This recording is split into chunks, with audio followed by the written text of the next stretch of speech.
আসসালামু আলাইকুম প্রিয় চাকরি প্রত্যাশী ভাই বোনেরা, কেমন আছেন সবাই? আশা করি ভালো আছেন। আলহামদুলিল্লাহ, আমিও ভালো আছি।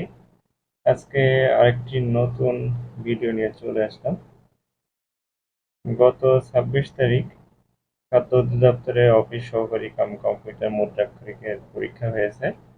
আমিও পরীক্ষায় অংশগ্রহণ করেছি, আলহামদুলিল্লাহ বেশ ভালো হয়েছে।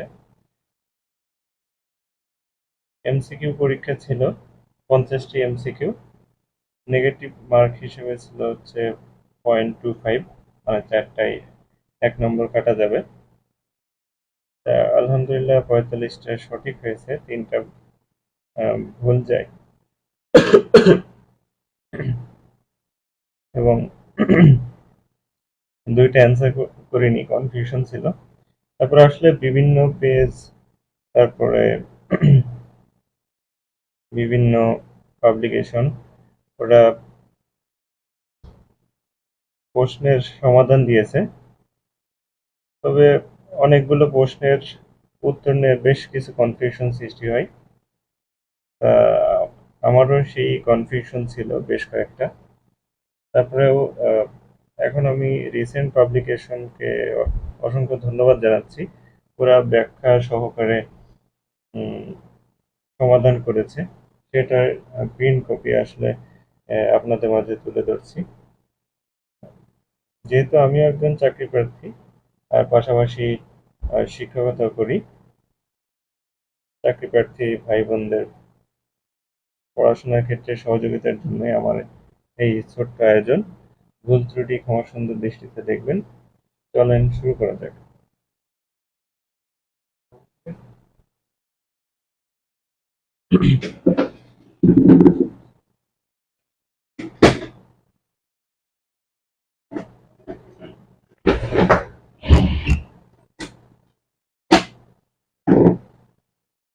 আসলে আমাদের প্রথম প্রশ্ন,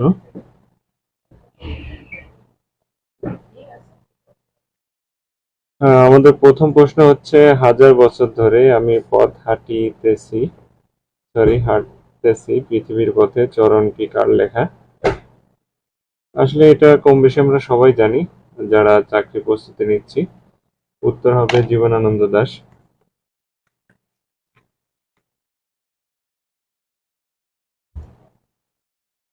এখানে ব্যাখ্যাও আমরা একটু পড়ার চেষ্টা করব, যাতে পরবর্তী পরীক্ষাগুলোতে আসলে এই ব্যাখ্যা থেকে বিভিন্ন প্রশ্ন হয়ে থাকে। আর জব সলিউশনের সমাধানে কোনো বিকল্প নাই। বিগত যে কোনো চাকরি পরীক্ষায় জব সলিউশন থেকে প্রশ্ন হয়ে থাকে এবং প্রশ্নগুলো রিপোর্ট করা সম্ভব, রিপিট পাওয়া যায়। আমি সাউন্ড চেক করছি। ওকে।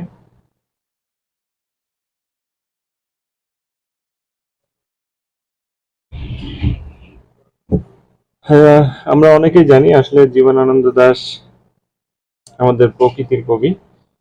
তার রচিত কাব্যগ্রন্থগুলোর মধ্যে আছে ঝরা পালক, ধূসর পাণ্ডুলিপি, বনলতা সেন, মহাপৃথিবী, সাতটি তারার তিমির, রূপসী বাংলা, বেলা ও বেলা, কালবেলা। জীবনানন্দ দাশ বরিশালে জন্মগ্রহণ করেছে। জীবনানন্দ দাশের মাও একজন কবি ছিলেন।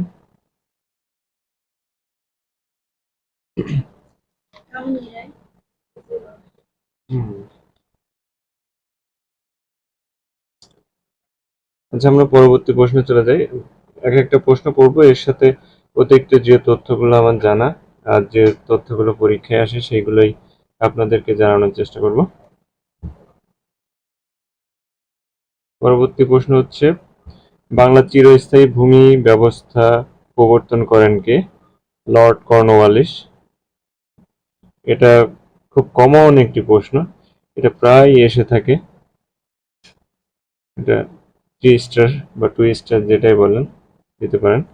এর পাশাপাশি অন্যান্য ব্যাখ্যা থেকেও প্রশ্ন এসে থাকে, যেমন লর্ড ক্যানিং পুলিশ ব্যবস্থা চালু করে 1861 সালে, লর্ড বেটিং সতীদাহ নিবারণ ব্যবস্থা 1829 সালে এবং লর্ড ক্লাইভ দ্বৈত শাসন ব্যবস্থা 1765 সালে। এই সাল এবং কে কোনটি প্রবর্তন করে বা কোন ব্যবস্থা বা কি কার্যক্রম করেছেন সেইখান থেকেও বরাবরই প্রশ্ন হয়ে থাকে। পরবর্তী প্রশ্ন, stunning is a synonym of, অর্থাৎ স্টার্নিং এর সিনোনিম কি? আমরা এই প্রশ্নটা আমি অ্যান্সার করিনি, তখন আসলে পরীক্ষার হলই তখন মাথায় আসেনি, পরবর্তীতে সিনোনিমটা মাথায় আসছিল, যে এর উত্তর হবে বিউটিফুল, যে স্টার্নিং অর্থে সুন্দর।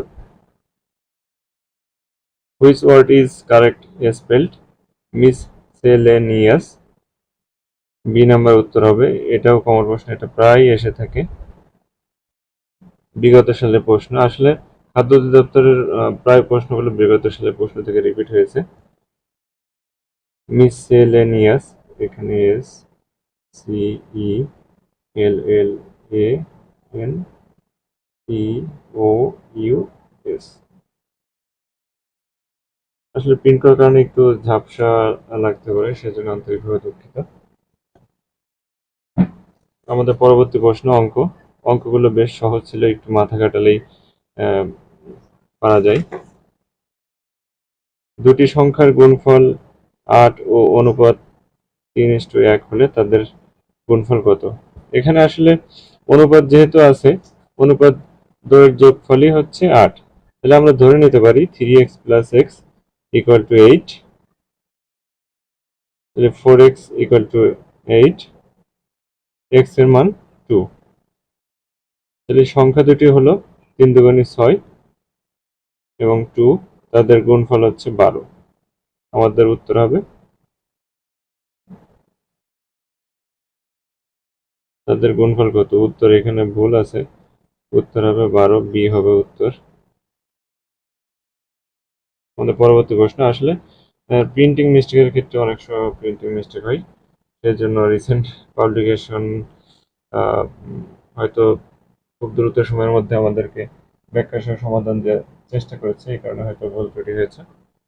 যে কোনো বিষয় না, মানুষ মাত্রই ভুল করবে, এটাই স্বাভাবিক। পরবর্তী প্রশ্ন, বাংলা ভাষার মৌলিক অংশ কয়টি? 4টি। এটা অনেকেই কনফিউশনে পড়ে যায় যে আসলে মৌলিক অংশ আমরা বলতে কি বুঝি। মৌলিক অংশ, ভাষার মৌলিক অংশ হচ্ছে 4টি, সেগুলো হচ্ছে ধ্বনি, শব্দ, অর্থ, বাক্য। এইগুলোর থেকে আসলে প্রায় প্রশ্ন আসে, যে 4টি অংশ হচ্ছে, ভাষার 4টি অংশ হচ্ছে শব্দতত্ত্ব, রূপতত্ত্ব, বাক্যতত্ত্ব বা পদক্রম বা অর্থতত্ত্ব।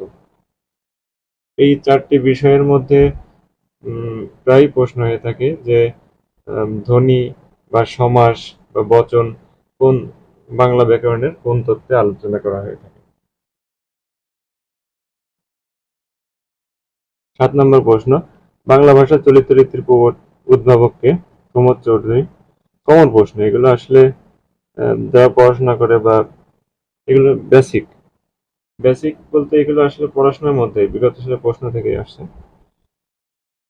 এর কিছু ব্যাখ্যা আমাদের জানা উচিত, যে প্রমোদ চৌধুরীকে বীরবল হিসেবে ডাকা হয়। সবুজপত্র, তিনি সবুজপত্র 1914 সালে প্রকাশ করেন। আর তার কিছু প্রবন্ধ, তেল নুন লাকড়ি, বীরবলের হালখাতা, নানা কথা, রায়তের কথা, এগুলো থেকে প্রশ্ন আসে যে প্রমোদ চৌধুরীর লেখা প্রবন্ধগুলো কোনটি। এভাবে প্রশ্ন হয়। বাই অল মিনস অর্থ সার্টেনলি, বাই অল মিনস অর্থ অবশ্যই, এই কারণে সার্টেনলি হবে। নিম্নের যুগল শব্দের কোনটি সঠিক? উত্তর দুর্নীতি, মুমূর্ষ। শিশু প্রথম যে ভাষা শিখে তাকে কি বলে? মাতৃভাষা। আসলে এটা নিয়ে প্রায় কনফিউশন আছে, যে আমি প্রথমে মাতৃভাষা দিতে যেও পরে যে আবার উপরে সবগুলো দিয়েছি, এটা নিয়ে আসলে কনফিউশন। অনেকে বলছে এটা প্রথম ভাষা হতে পারে, আবার অনেকে বলছে মাতৃভাষা হবে, আবার অনেকে বলছে যে উপরে সবগুলো হবে। এই প্রশ্নটা কনফিউশন প্রশ্ন। আরেকটু কথা বলে রাখি, খাদ্য অধিদপ্তর প্রশ্ন করেছে বুয়েট। বুয়েট খুব স্ট্যান্ডার্ড প্রশ্ন করে থাকে বরাবরই। প্রাইমারির প্রশ্নগুলো বিগত সালের প্রাইমারি অনেক প্রশ্ন বুয়েট করেছে। বুয়েটকে অসংখ্য ধন্যবাদ, খুব সুন্দর প্রশ্ন করছে, কিন্তু কয়েকটা প্রশ্ন বেশ কনফিউশন তৈরি করছে, এই জন্য আসলে একটু ক্রিটিক্যাল যে কোনটা উত্তর হবে কর্তৃপক্ষ তারাই জানবে যে আসলে উত্তর কোনটি। পরবর্তী প্রশ্ন, কপালকুণ্ডলা উপন্যাসটির লেখক কে? বঙ্কিমচন্দ্র চট্টোপাধ্যায়। এটাও বিগত সালের প্রশ্ন। যে কপালকুণ্ডলা উপন্যাসের একটি বিখ্যাত উক্তি আছে যে পথিক তুমি পথ হারায় আছো, এটাও বিগত সালে অনেকবার এসেছে প্রশ্ন। আরেকটি উক্তি হচ্ছে তুমি অধম তাই বলি আমি উত্তম হইব না কেন। কপালকুণ্ডলার চরিত্রগুলো সম্পর্কে আমাদের ধারণা রাখা উচিত। নবকুমার, কাপালিক এবং নায়িকাকে কপালকুণ্ডলা হিসেবে বলা হয়। নায়িকার অন্যান্য নামও রয়েছে। পরবর্তী প্রশ্ন, what is the meaning of idiom bag and baggage? আমরা এটাও কমন প্রশ্ন, এটাও বিগত সালে এসেছে অনেকবার। ব্যাগ অ্যান্ড ব্যাগেজ অর্থ তল্পিতল্প সহ, আমরা জানি। তাহলে উত্তরটা হবে হচ্ছে লিভ নাথিং বিহাইন্ড।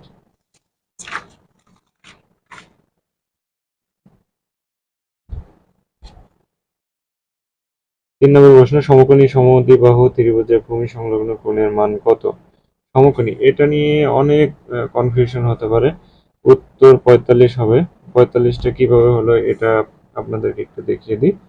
যে সমকোণী ত্রিভুজ, আমরা জানি সমকোণী ত্রিভুজ হয় এই যে এভাবে। এটা যেহেতু 90 ডিগ্রি, আমরা জানি সমকোণী ত্রিভুজের একটি কোণ 90 ডিগ্রি, আর ত্রিভুজের তিন বাহু সমান আমরা জানি হচ্ছে 180 ডিগ্রি। 180 ডিগ্রি হচ্ছে এই তিন কোণ মিলে। যেহেতু সমদ্বিবাহু ত্রিভুজ, তাহলে এই বাহু, এই বাহু এবং এই বাহু সমান। এই বাহু এবং এই বাহু যদি সমান হয় তাহলে ত্রিভুজের ভূমি সংলগ্ন কোণ কোনটি? এই যে ভূমি সংলগ্ন কোণ যদি আমরা এটা ধরি,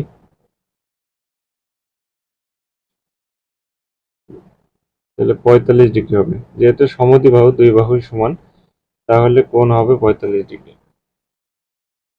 কারণ 45 আর 45, এই যে এখানে 90 প্লাস 45 প্লাস 45, তাহলে উত্তর আমাদের মিলবে।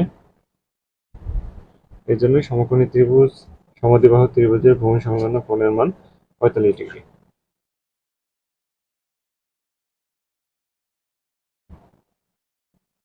Which of the following is correct?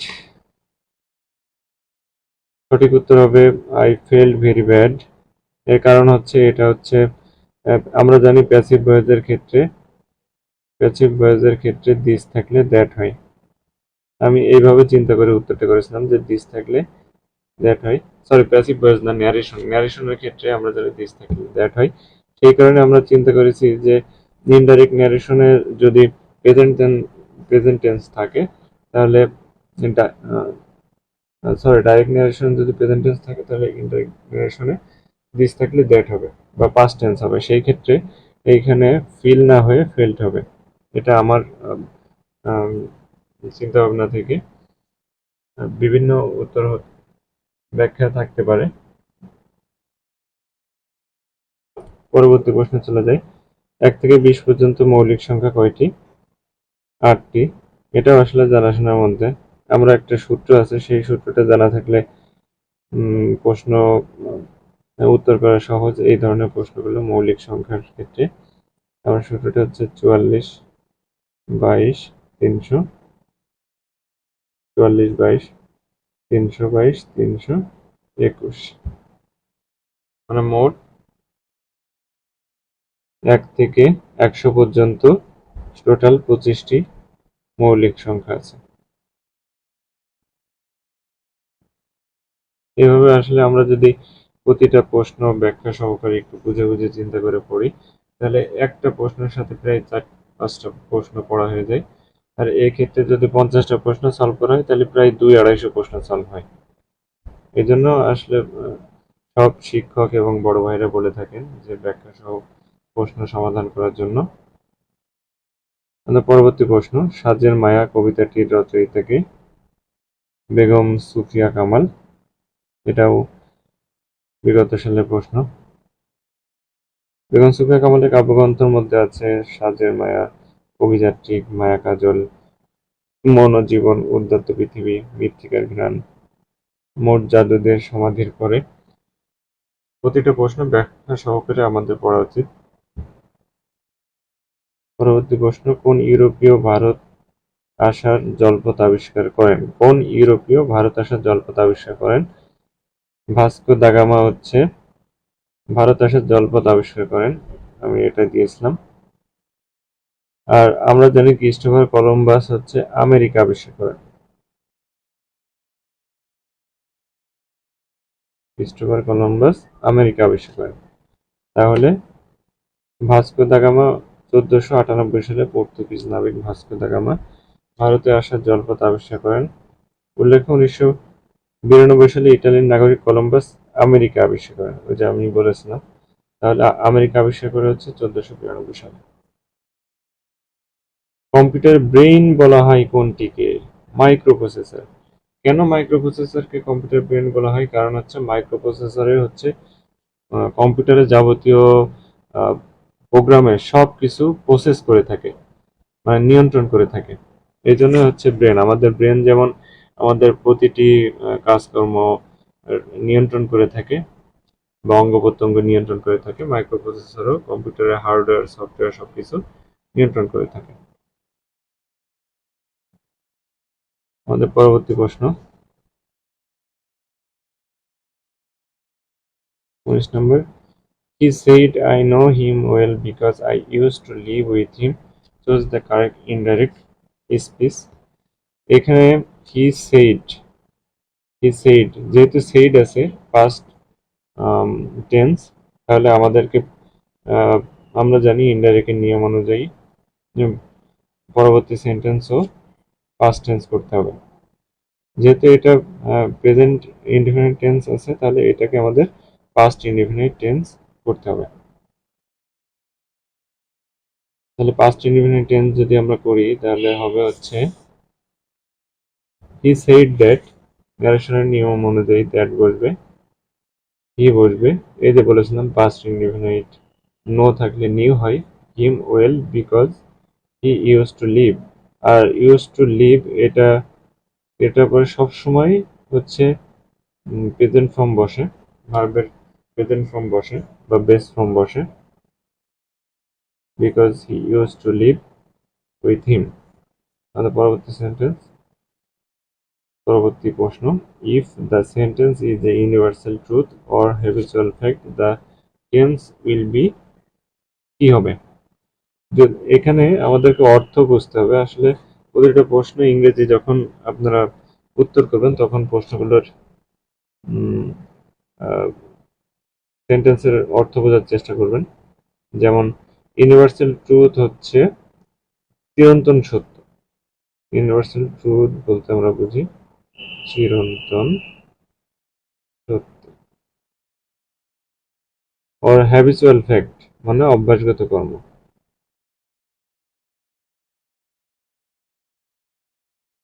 Habitual fact অর্থ অভ্যাসগত কর্ম। তাহলে এই ধরনের টেন্সের ক্ষেত্রে আমরা জানি যে প্রেজেন্ট ইনডিফিনিট টেন্স হয়। এটা আসলে বেসিকের প্রশ্ন,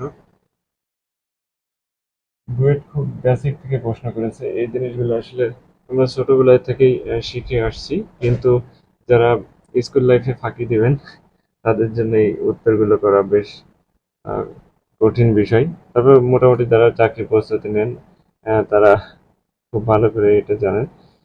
আচ্ছা, পরবর্তী প্রশ্ন, যিনি বক্তৃতা দানে পটু, বাগ্মী, এক কথায় প্রকাশ, এগুলো হচ্ছে একদম মুখস্থ বিদ্যা, মুখস্থ করতে হবে, ঠোঁটের আগায় থাকতে হবে। যিনি বেশি কথা বলেন বাচাল, যিনি কম কথা বলেন মৃতভাষী। পরবর্তী প্রশ্ন, বঙ্গভঙ্গ হয় কত সালে? 1905 সালে। ওই যে বলেছিলাম যে ব্রিটিশ শাসনামল, ইংরেজ শাসনামল থেকে আসলে প্রশ্ন হবে অলরেডি। দুটো প্রশ্ন চলে এসেছে। একটা প্রশ্ন ছিল যে চিরস্থায়ী বন্দোবস্ত কে প্রবর্তন করে, লর্ড কর্নওয়ালিস। তাহলে আমরা ব্যাখ্যা করে নিই। 1905 সালের 16 অক্টোবর ভারতের ভাইসরয় লর্ড কার্জন সমগ্র বাংলাকে দুটি প্রদেশে ভাগ করে। একটি একটিতে থাকে পূর্ব বাংলা, আসাম। এই যে প্রশ্ন হয় যে বঙ্গভঙ্গের ফলে কোন দুটি প্রদেশের সৃষ্টি হয়েছে? একটি পূর্ব বাংলা ও আসাম এবং অন্যটি থাকে পশ্চিম বাংলা। বাংলার এ বিভক্তি বঙ্গভঙ্গ নামে পরিচিত। 22 ডিসেম্বর 1911 সালে তৎকালীন ব্রিটিশ গভর্নর লর্ড হার্ডিঞ্জ প্রবল বিরোধিতার মুখে বঙ্গভঙ্গ রদ করেন।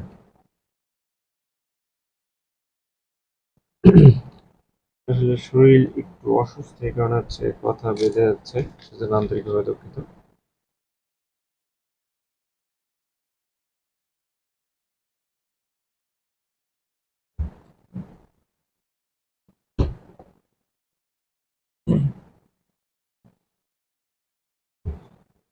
পরবর্তী প্রশ্ন, ডাক্তার আসিয়া দেখিল রোগী মারা গেছে, সঠিক ইংরেজি অনুবাদ কোনটি? এখানে আমিও উত্তর করেছি the patient had died before the doctor came. আসলে সঠিক উত্তর কোনটা হওয়া উচিত এটা মতবিরোধ আছে। অনেকেই বলছেন যে উত্তর হবে D, the doctor came and found the patient death, যে ডাক্তার আসিয়া দেখলে রোগী মারা গেছে। এটা একটু কনফিউশন প্রশ্ন যে কোনটা উত্তর হবে, এটার ভাবানুবাদ কোনটা বা সঠিক ট্রান্সলেশন কোনটা। পরবর্তী প্রশ্ন, বাংলাদেশের পূর্ব সীমা রেখায় অবস্থিত ভারত মায়ানমার। আমরা তো জানি যে বাংলাদেশের মানচিত্রের পূর্বে পূর্বে হচ্ছে ভারত, পূর্বে ভারতের ওই যে সেভেন সিস্টার যে রাজ্যগুলো সেইগুলো, এবং মায়ানমারের তিনটা বা দুইটা রাজ্য যেটা আছে। এরপরে আরেকটা প্রশ্ন এসে থাকে যে মায়ানমার ও ভারতের সাথে বাংলাদেশের কোন রাজ্যটি সীমানা রয়েছে? এই যে রাঙামাটি, ওই প্রশ্নটা এই যে ব্যাখ্যা দিয়ে দিচ্ছে, এটা কমন প্রশ্ন এসে থাকে। আবার বাংলাদেশের সীমান্তবর্তী জেলা কয়টি? যে 32টি। মিয়ানমারের সাথে বাংলাদেশের সীমান্তবর্তী জেলা তিনটি জেলা হচ্ছে বান্দরবন, রাঙামাটি, কক্সবাজার।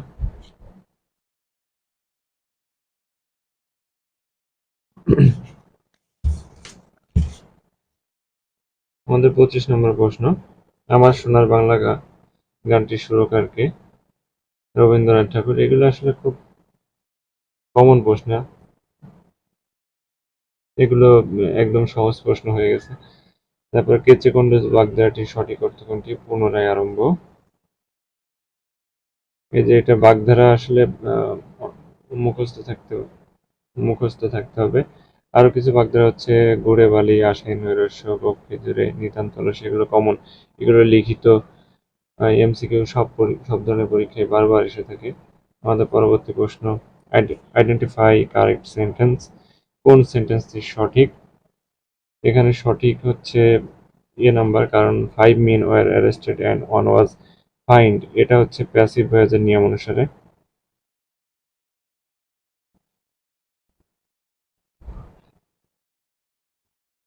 ফাইভ মিন ওয়ার অ্যারেস্টেড, কারণ হচ্ছে 5 মিন, এখানে প্লুরাল বোঝাইছে, এই কারণে হচ্ছে ওয়ার, এবং ওয়ান ওয়াজ এখানে সিঙ্গুলার, সাবজেক্ট সিঙ্গুলার, এই কারণে ওয়াজ হবে। আর প্যাসিভ ভয়েসের এটা একটু আনকমন প্যাসিভ ভয়েস, এই কারণে অনেকেই কাছে একটু খটকা লাগবে যে উত্তর কোনটা হবে, কিন্তু উত্তর হবে এ। পরবর্তী প্রশ্ন, 3 বিঘা করিডোর কোন জেলায় অবস্থিত? লালমনিরহাট। এটা সাধারণ জ্ঞানের প্রশ্ন, এটা বিগত সাল বিসিএস অনেকবার এসেছে। পরবর্তী প্রশ্ন, ওয়াইফাই মিনস, ওয়াইফাই এর পুরো অর্থ কি? Wireless Fidelity. এটা অনেকেই জানেন, এবং যারা আসলে অফিস সহকারী কাম কম্পিউটার মুদ্রাক্ষরিক সংক্রান্ত এই রিলেটেড, কম্পিউটার রিলেটেড পরীক্ষা দিয়েছেন বা কম্পিউটার সাবজেক্ট নিয়ে পড়েন, এই প্রশ্নগুলো আসলে খুব বেসিক প্রশ্ন, এগুলো সবারই কম বেশি জানতে হয় যে এব্রিভিয়েশন। যে পূর্ণরূপ কি।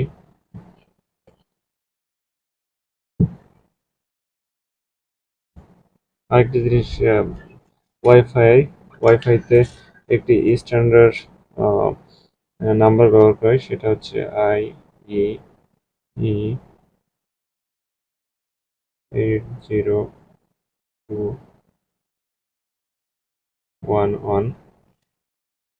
এই প্রশ্নটাও এসে থাকে যে এর স্ট্যান্ডার্ড কোনটি। ও, এখানে ব্যাখ্যাতে দিয়ে দিয়েছে। আর ব্লুটুথের ক্ষেত্রে হচ্ছে ব্লুটুথ ব্লুটুথের ক্ষেত্রে হচ্ছে IE802115। ব্লুটুথের ক্ষেত্রে হচ্ছে 15, পয়েন্টের পরে 15, আর ওয়াইফাই এর ক্ষেত্রে 0.11। এই দুইটা প্রায় প্রশ্ন এসে থাকে। পরবর্তী প্রশ্ন, শুক্রবার বিদ্যালয় বন্ধ থাকে, বাক্যে বিদ্যালয় শব্দটি কোন কারকে কোন বিভক্তি। এখানে শূন্য বিভক্তি হবে, আমিও শূন্য বিভক্তি দিয়েছি উত্তর। কারণ হচ্ছে আমরা যদি প্রশ্ন করি যে শুক্রবার কি বন্ধ থাকে, বিদ্যালয় বন্ধ থাকে, কি বা কাকে দ্বারা প্রশ্ন করলে কর্মকারক হয়, এই কারণেই কর্মকারক হবে। আবার অনেকের ব্যাখ্যা হচ্ছে যেহেতু বিদ্যালয় একটি স্থান, তাহলে অধিকরণ কেন হবে না। আসলে কর্মকারকটা হওয়াটাই যুক্তিযুক্ত। যেহেতু শুক্রবারের নিচে যদি আহ, দাগ থাকতো বা শুক্রবার শব্দটি কোন কারকে কোন বিভক্তি, তখন হচ্ছে অধিকরণ কারক হতো।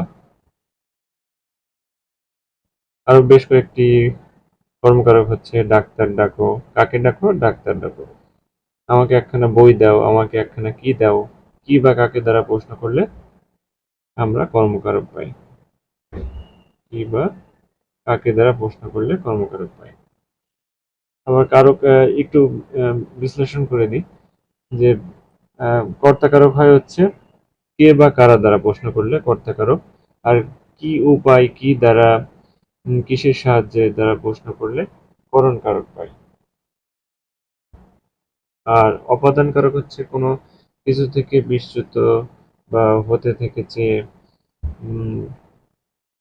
এটা এভাবে আরো বেশ কয়েকটি আছে, সেটার বোঝালে অপাদান কারক হবে।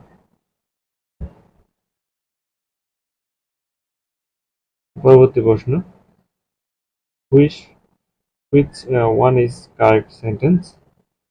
উত্তর হবে no sooner had we heard the noise than we rushed to the spot. এই রুলস যারা আমরা জানি তাদের কাছ থেকে প্রশ্নটি সহজ। কেন হলো নো সোনার হ্যাড, হ্যাডের পরে ভার্বের সরি ভার্বের পাস্ট পার্টিসিপেল ফর্ম হয়,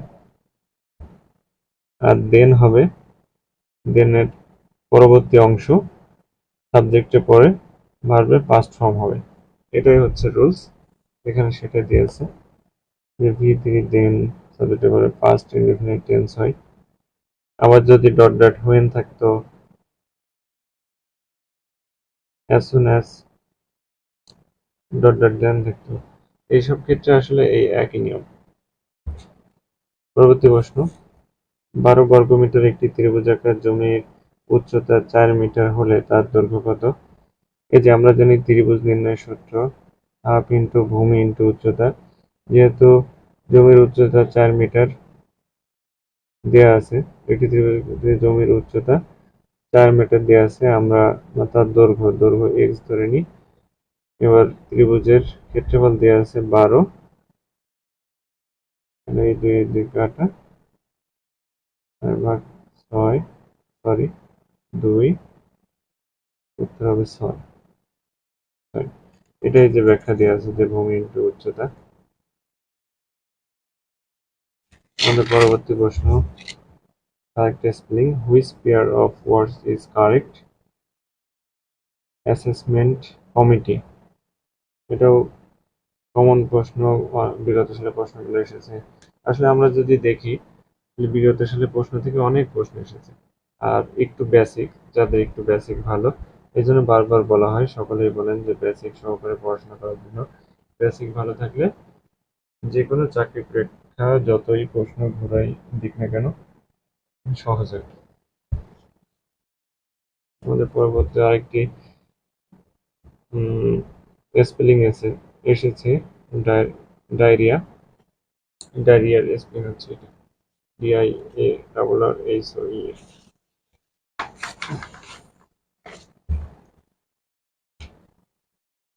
পরবর্তী প্রশ্ন, কোন ব্যক্তি একাধারে কবি, স্থপতি ও চিত্রকর ও ভাস্কর?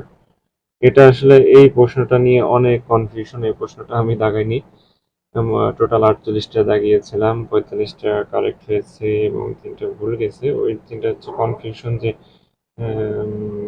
কোনটা উত্তর হবে, এটা আসলে অনেকে কনফিউশন। তাহলে কোনো ব্যক্তি একাধারে কবি, স্থপতি ও চিত্রকর ও ভাস্কর। মাইকেল এঞ্জেলা, অনেকে বলেছেন লিওনার্দো দা ভিঞ্চি। এখন এটা নিয়ে কনফিউশন আসলে কোনটা সঠিক হবে, এটা বুয়েট ছাড়া আর কি বলতে পারবো না।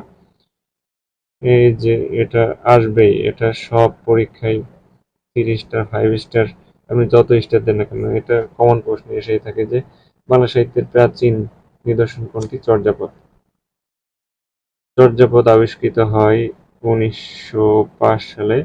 চর্যাপদ আবিষ্কার করেন মহামহোপাধ্যায় হরপ্রসাদ শাস্ত্রী, এবং তিনি বাংলা ভাষা ও বঙ্গ সাহিত্য পরিষদ থেকে 2016 সালে প্রকাশ করেন। এই জিনিসগুলো আসলে জানতে হবে যে চর্যাপদের কবি কয়জন। ডক্টর মোহাম্মদ শহীদুল্লাহর মধ্যে 23 জন বা 24 জন, এবং ডক্টর সুনীত কুমার চট্টোপাধ্যায়, মানে বিভিন্ন জনের বিভিন্ন মতবাদ হয়ে থাকে। আর চর্যাপদের আদি কবি হচ্ছে লুইপা। চর্যাপদের আদি কবি লুইপা। এক চর্যাপদ নিয়ে আসলে যদি বলতে হয় তাহলে অনেক প্রশ্ন। তারপরে চর্যাপদের বাঙালি কবি বসু কোপা। আর চর্যাপদের যারা কবি তাদেরকে পা বলা হয়। আর চর্যাপদের সবচাইতে বেশি পদ রচনা করেছেন কাহ্নপাল, 13টি। মোটামুটি চর্যাপদ নিয়ে যে প্রশ্নগুলো বললাম সেগুলো বিগত সালে অনেকবার এসেছে। আর চর্যাপদ মধ্যযুগ, মানে প্রাচীন বাংলা সাহিত্যের প্রাচীন যুগ, মধ্যযুগ থেকে প্রশ্ন থাকেই। প্রতিটি প্রশ্ন বিসিএস সহ অন্যান্য চাকরি পরীক্ষায় প্রশ্ন হয়ে থাকে। এজন্য প্রাচীন যুগ, মধ্যযুগ অবশ্যই সকলের পড়া উচিত। পরবর্তী প্রশ্ন, I am looking forward to hear from you.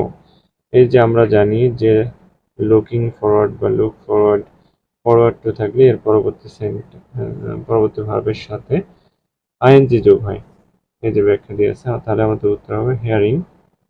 With a view to, look forward to, mind, can not help, could not help, be used to, get used to ইত্যাদির পরে কোন ভার্ব আসলে উক্ত ভার্বের সাথে আইএনজি যোগ হয়।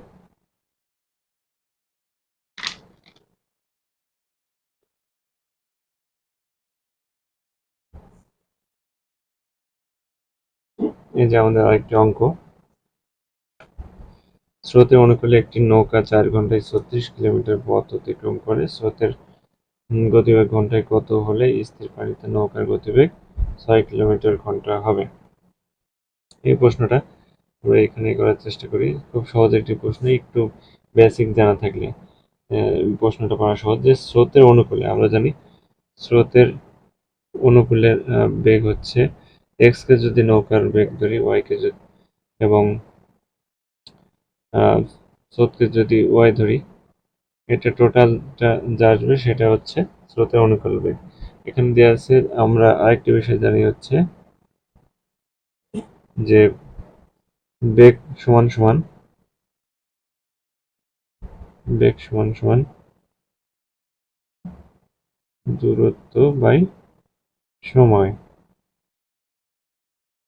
তাহলে দূরত্ব 36/4, আমাদের বেগ হবে 9, তাহলে টোটাল হচ্ছে 9। তাহলে স্রোতের গতিবেগ ঘন্টায় কত হলে, আমাদেরকে স্রোতের গতিবেগ ওয়াই বের করতে বলছে। হলে স্থির পানিতে নৌকার গতিবেগ দিয়ে আছে 6, 6 প্লাস ওয়াই ইকুয়াল টু 9, তাহলে y equal to 9 minus 6 equal to 3। তাহলে আমাদের উত্তর হবে 3। আসলে একটু জানা থাকলে, একটু বেসিক ভালো থাকলে এই প্রশ্নটা পাওয়া খুবই সহজ। পরবর্তী প্রশ্ন, মন মাঝি শব্দটি কোন সমাস? রূপক কর্মধারী সমাস। কেন রূপক কর্মধারী সমাস হলো? আসলে মন মাঝি, মন রূপ মাঝি, এটার ব্যাস বাক্য হচ্ছে মন রূপ মাঝি, বিষাদ রূপ সিন্ধু, বিষাদ সিন্ধু। কোন একটি বস্তু যেটা আমরা অনুভব করতে পারি, মানে কাল্পনিক, যেটাকে আমরা কল্পনা করি, যেমন মন মাঝি, বিষাদ সিন্ধু, ক্রোধরূপ অনল, এগুলো এই কারণেই হচ্ছে এটা রূপক কর্মধারী। বাংলাদেশের জাতীয় পতাকার দৈর্ঘ্য কত? এই প্রশ্নটা ভুল আছে। প্রশ্নটার সঠিক উত্তর হবে 10:6 অথবা 5:3। এই জন্য এই প্রশ্নটার উত্তর নাম্বার সবাই পেতে পারেন। আরেকটি প্রশ্ন অঙ্ক হচ্ছে 5 টাকায় 8টি দরে আমলকি ক্রয় করে 6টি দরে বিক্রি করলে শতকরা কত লাভ বা ক্ষতি হবে? এই প্রশ্নে আমরা ব্যাখ্যাটা দেখে নিই। আমরা ঠিক একইভাবে অ্যাপ্লাই অঙ্কটি করে উত্তর করেছিলাম। 8টির ক্রয় মূল্য 5 টাকা, একটির ক্রয় মূল্য 5/8 টাকা। প্রশ্নে দেয়া আছে যে 8টি বিক্রি করে হচ্ছে 5 টাকায়, তাহলে একটি ক্রয় করে কয় টাকায়? তাহলে 5/8। আবার 6টির বিক্রির মূল্য হচ্ছে 5 টাকা। প্রশ্ন আছে যে আমলকি যে দরে ক্রয় করে ওই দরেই বিক্রি করে, 6টি ওই দরেই বিক্রি করে, তাহলে 6টির বিক্রয় মূল্য 5 টাকা, তাহলে একটির বিক্রয় মূল্য 5/6 টাকা। এখন এই লাভ না ক্ষতি এটা বোঝার একটা টেকনিক আছে। আমরা জানি যে বিক্রয় মূল্য ক্রয় মূল্য থেকে বিক্রয় মূল্য বেশি হলে হচ্ছে লাভ, আর ক্রয় মূল্য থেকে বিক্রয় মূল্য কম হলে ক্ষতি। এটা নির্ণয় করার টেকনিক হচ্ছে বড় ছোট আমাদের নির্ণয় করে নিতে হবে। 5/8 হচ্ছে ক্রয় মূল্য আমরা জানি, আর 5/6 হচ্ছে বিক্রয় মূল্য। তাহলে কোনটা বড়? বড় নির্ণয় করার সূত্র হচ্ছে এই আড়াআড়ি গুণ করতে হবে। তাহলে 5/7 30, 5/8 40। যেহেতু 40 এটা বড়, তাহলে আমাদের বিক্রয় মূল্য বড়, এই কারণে আমাদের লাভ হবে। এই কারণে আমরা 5/6 - 5/8 এটার লসাগু করে কাটাকাটি করে আমাদের উত্তর আসছে, যোগ বিয়োগ করে 5/24 লাভ আসছে 5/24। এবার 5/8 টাকায় লাভ করতে হবে। সবসময় আমাদের শতকরা বের করতে হলে ক্রয় মূল্যের উপর হচ্ছে বের করতে হবে। তাহলে আমাদের ক্রয় মূল্য পেয়েছিলাম 5/8 টাকা, তাহলে 5/8 টাকায় লাভ হয় 5/24 টাকা। 100 টাকায় লাভ হয় 5/24 ইন্টু 8/5 ইন্টু 100। এই কাটাকাটি করলে এই যে 8/5 কেন হলো, এখানে একটা লাইন যদি করি ক্লিয়ার হবে। 1 টাকায় লাভ হয় এই যে 5/24 ভাগ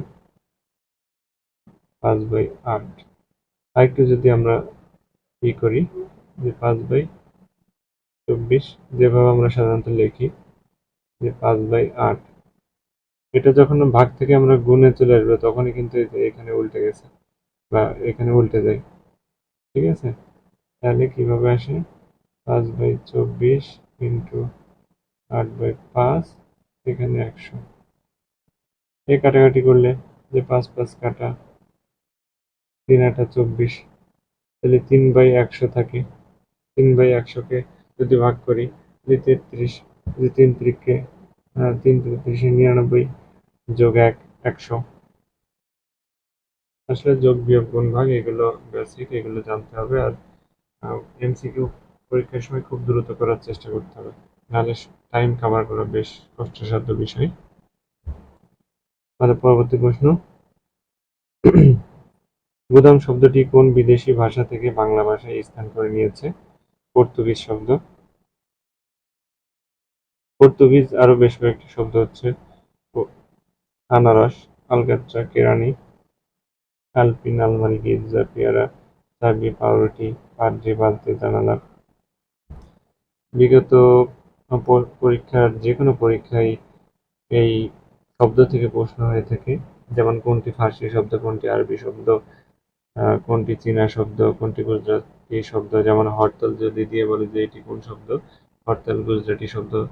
দেশি শব্দ কোনটি, কুলাগঞ্জ, এগুলো আসলে জানতে হবে, বারবার পড়তে হবে, মুখস্থ রাখতে হবে। কপল শব্দটি সমার্থক শব্দ কোনটি? গাল।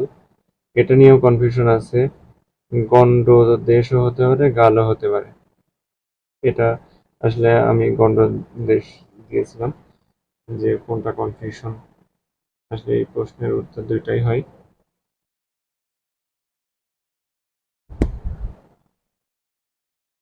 পরবর্তী প্রশ্ন, fill in the blank with correct preposition. Mr. John gave a talk. Dash the cause of dengue fever. এটা প্রথমে আমি একটু কনফিউশন ছিলাম, পরবর্তীতে আমি একটু অর্থ বের করার চেষ্টা করেছিলাম যে এটা কি অর্থ দেয়। সেই অর্থের প্রেক্ষিতে আমি অপশন সি দিয়েছিলাম। কেন সি দিয়েছি? Mister John gave a talk, on the cause of dengue fever. আমরা যদি ওয়ান বসাই তাহলে অর্থটা কি দেয়। অনেক সময় অর্থের উপর নির্ভর করে আপনি প্রিপোজিশন দিতে পারেন। আমি এই ট্রিক্সটা অ্যাপ্লাই করেছি, যে মিস্টার জন গেভ এ টক, যে মিস্টার জন একটি আলোচনা করলেন বা করেছিলেন বা একটি বক্তব্য দিয়েছিলেন on the cause of dengue fever, যে কি কারণে ডেঙ্গু হয় বা ডেঙ্গু জ্বর কি কারণে হয় এর উপর। যখন উপর অর্থে আমি বুঝতে পারি যে এর উপর, তখনই হচ্ছে ওয়ান বসে। সাধারণত আমরা জানি কোনো কিছুর উপর বোঝাতে অন ব্যবহৃত হয়। উপর বলতে যেমন টেবিলের উপর কলমটি আছে, সেই ক্ষেত্রে অন হয়। টেবিলের উপর এই কাগজটি আছে, সেই ক্ষেত্রে অন হয়। এই ধরনের বাক্যের ক্ষেত্রে সাধারণত আমরা জানি যে অন বসে। আমাদের পরবর্তী প্রশ্ন, এটাও আসলে আমি প্রথমে কনফিউশন ছিলাম যে কোনটা উত্তর হবে, কোনটা অ্যান্সার করব। অনেক সময় এখানে ট্রিক্স অ্যাপ্লাই করতে হবে।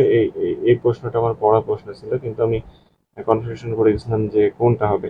আমি ট্রিক্স করছিলাম যে অনেক সময় কনফিউশন হলে আপনি বাদ দেওয়ার চেষ্টা করবেন। যেমন এটা হবে না, এটা আমার পড়া না, এটা পড়া না, আমার এটা আর এটার মধ্যে কনফিউশন বেঁধেছিল। যেহেতু এই দুটোর মধ্যে কনফিউশন বেশি বেঁধেছিল, সেই কারণে আমি এটা দিয়েছিলাম। Choose the correct sentence.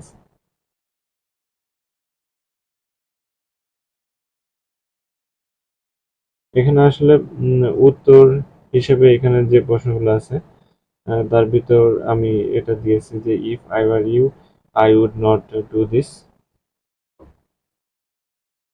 কারণ হচ্ছে আমরা জানি যে কন্ডিশনালের নিয়ম অনুযায়ী যদি এটা প্রেজেন্ট পাস্ট ইনডিফিনিট হয়, পরেরটা হচ্ছে উড হবে। আর যদি পাস্ট পারফেক্ট হয় তখন হচ্ছে উড হ্যাভ হয়। আর যদি প্রেজেন্ট হয় তাহলে পরবর্তীতে ফিউচার টেন্স হয়।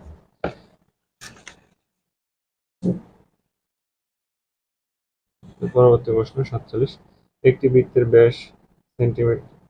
এখানে যে মিস্টেক আছে, এখানে 26 হবে সম্ভবত। কালকে যেহেতু পরীক্ষা দিয়েছি, এটা হবে 26 সেন্টিমিটার হলে তার পরিধি কত? আমরা জানি পরিধি হচ্ছে 2 পাই আর। পরিধি হচ্ছে 2 পাই আর। আমরা একটু ফাঁকা স্থানে করার চেষ্টা করি। পরিধি হচ্ছে 2 পাই আর। তাহলে 2 আর এর মান হচ্ছে 26, আর আমরা জানি পাই বাই সমান হচ্ছে 22/7। এটা 26 এবং 22 গুণ করে 7 দ্বারা ভাগ করলে উত্তর হবে 81.68। আর বৃত্তস্থ রম্বস, এই যে একটি প্রশ্ন যে বৃত্তস্থ রম্বস একটি কি। এই যে আমরা যদি একটু চিত্র আঁকে দেখি, বৃত্তস্থ রম্বস, রম্বস যদি আমরা আঁকার চেষ্টা করি যেরকম হবে। আর বৃত্তস্থ রম্বস হচ্ছে 4 বাহুর সমান। বৃত্তস্থ রম্বস আমরা জানি রম্বসের হচ্ছে 4 বাহুর সমান, কিন্তু কোণগুলো হচ্ছে সমকোণ নয়। যেহেতু বৃত্তের মধ্যে হয় কোণগুলো সমকোণ হবে আর 4 বাহু সমান হবে, তাই উত্তর হবে বর্গক্ষেত্র। আবার আরেকটি প্রশ্ন এভাবে হয়ে থাকে যে বৃত্তস্থ সামান্তরিক কি। বৃত্তস্থ সামান্তরিক হচ্ছে আয়তক্ষেত্র, সেই ক্ষেত্রে উত্তর হবে আয়তক্ষেত্র। এই প্রশ্নটাও এসেছে। কোনো এক বিসিএস এবং বিভিন্ন চাকরি পরীক্ষায় যে বৃত্তস্থ সমান্তরকে কি বলা হয়? আয়তক্ষেত্র।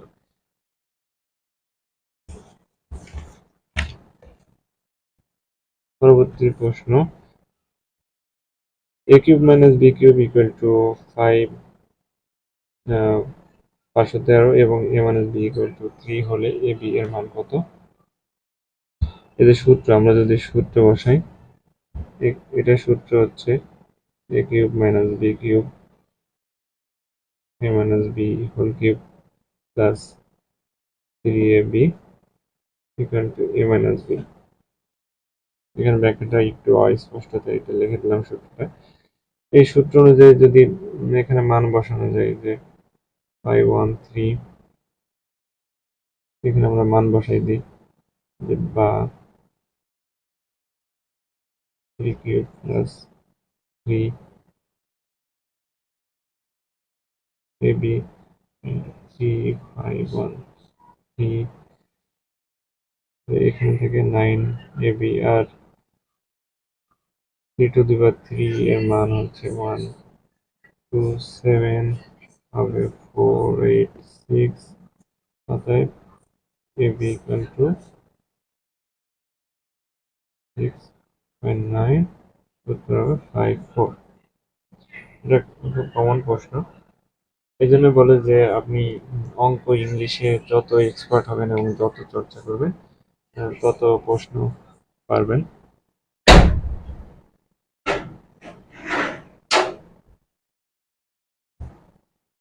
50 নম্বর এবং আমাদের আজকের শেষ প্রশ্ন, বসুমতী শব্দটির অর্থ কি? আমরা অনেকেই জানি বসুমতী অর্থ হচ্ছে পৃথিবী, আর পৃথিবীর সমার্থক শব্দ হচ্ছে ধরিত্রী। আমাদের মূল শব্দ হচ্ছে পৃথিবী, সেই পৃথিবীর সমার্থক শব্দ হচ্ছে ধরিত্রী, বসুমতী, অবনী, বসুধা, জগৎ, ভুবন, সংসার, বিশ্ব, রাজ্য, ধরা, ধরণী, ধরিত্রী, পৃথিবী, দুনিয়া, ভূমণ্ডল, মর্ত। এই যে সমার্থক শব্দ, সমার্থক শব্দ থেকে অনেক প্রশ্ন হয়ে থাকে। আসলে আজকে আমাদের এই ছোট্ট আয়োজন ছিল আমার অভিজ্ঞতা আলোকে এবং চাকরি প্রার্থী হিসেবে আমার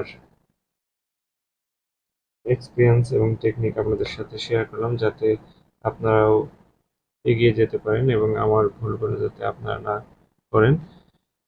সকলকে অসংখ্য ধন্যবাদ, আর ভুল ত্রুটি অবশ্যই ক্ষমা সুন্দর দৃষ্টিতে দেখবেন। আগামীতেও এর ধারাবাহিকতা অব্যাহত থাকবে। বিভিন্ন চাকরি পরীক্ষার প্রশ্ন সমাধান নিয়ে হাজির হব। ততক্ষণ পর্যন্ত সকলে ভালো থাকেন, সুস্থ থাকেন। আল্লাহ হাফেজ। আর আরেকটা বিষয়, অবশ্যই যে হতাশ হবেন না, ইনশাল্লাহ আল্লাহ তাআলা উত্তম রিজিক দাতা। আপনি পরিশ্রম করতে থাকেন, ইনশাল্লাহ তিনি আপনার জন্য নিশ্চয়ই খুব ভালো রিজিকের ব্যবস্থা করেছেন। ব্যর্থতা হচ্ছে সফলতার চাবিকাঠি। আপনি যত ব্যর্থ হবেন, সেই ব্যর্থতা থেকে শিক্ষা নিয়ে আপনি এগিয়ে যাবেন। সকলকে ধন্যবাদ। আসসালামু আলাইকুম। আল্লাহ হাফেজ।